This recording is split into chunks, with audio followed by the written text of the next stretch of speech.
ఓం మహాగణాధిపతయే నమః. ఓం గురుభ్యో నమః. ఓం శ్రీమాత్రే నమః.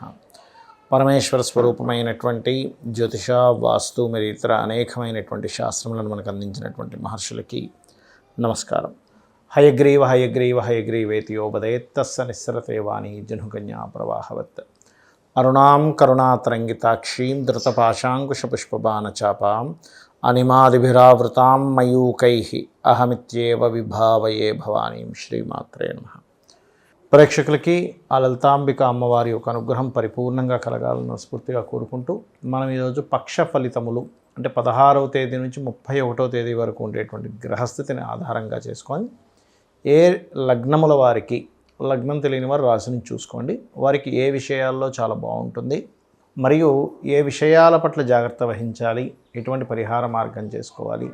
అది కాకుండా మనకి ఈ పక్ష ఫలితాల ఎండింగ్ నుంచి ఉగాది ప్రారంభమవుతుంది. ఉగాది నుంచి ఈ కొత్త సంవత్సరం శ్రీ విశ్వవసునామ సంవత్సరంలో అన్ని విధాలా బాగుండాలంటే ఏ నియమాలు పాటిస్తే అందరికీ బాగుంటుందనేటువంటి విషయాలు చెప్తుంది నేనైనప్పటికీ కూడా చెప్పిస్తుంది సాక్షాత్ లలితామ్మవారిగా భావిస్తూ ఒక్కొక్క రాశి గురించి, ఒక్కొక్క లగ్నం గురించి తెలుసుకుందాం.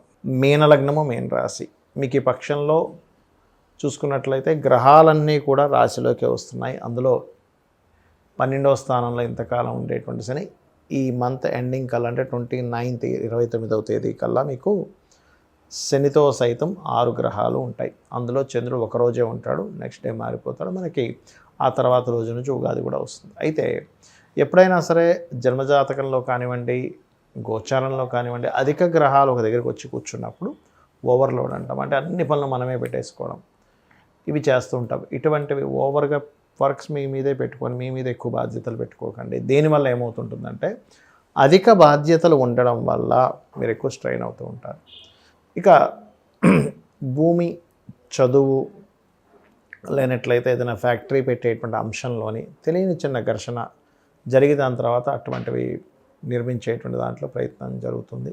అదేవిధంగా కొన్ని కొత్త అగ్రిమెంట్స్, కొంతమంది కొత్త పరిచయాల వల్ల కలిసి రావడం, ఇటువంటివన్నీ కూడా ఏర్పడుతున్నాయి.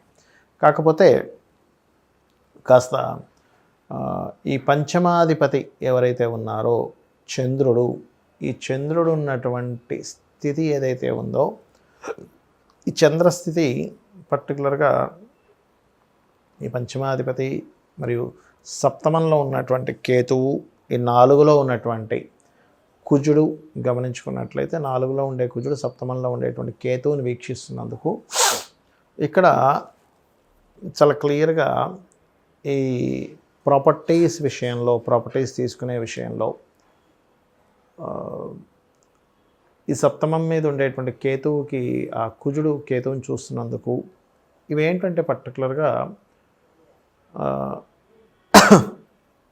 ఈ కాంబినేషన్ ఏదైతే ఉందో ఇది కొంచెం వివాహము, పార్ట్నర్షిప్స్లో ఎవరితోనైనా కలిసి వ్యాపారం చేసేటువంటి అంశంలోని కొంచెం వివాదాలను ఇస్తుంది అనేటువంటిది ఉంది. కాబట్టి ఆ యొక్క వివాదాలు రావడానికి గల మూలమేమిటో తెలుసుకొని ఆ మూల సంబంధంగా మీరు వర్క్ చేసుకుంటూ వెళ్ళండి.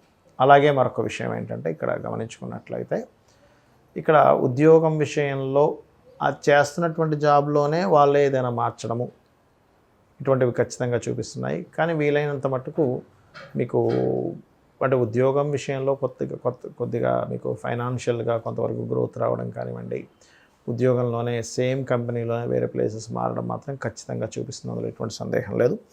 అలాగే ఇక్కడ ఈ సప్తమ స్థానంలో ఎప్పుడైతే కేతు ఉంటాడో, ఈ కుజుడి యొక్క దృష్టి ఉందో, కొంత జీవిత భాగస్వామి యొక్క ఆరోగ్యం విషయంలోని మీ బాడీ పెయిన్స్ కానివ్వండి, కొంతమంది నరాలు పట్టేయడం లాంటివి జరుగుతుంటాయి. బికాజ్ ఆఫ్ కేతు ఉండి కుజుడు దృష్టి ఉన్నందుకు. నవసిక్ కారకుడైనటువంటి బుధరాశుల్లో కేతు ఉండి కుజుడు దృష్టి ఉంది.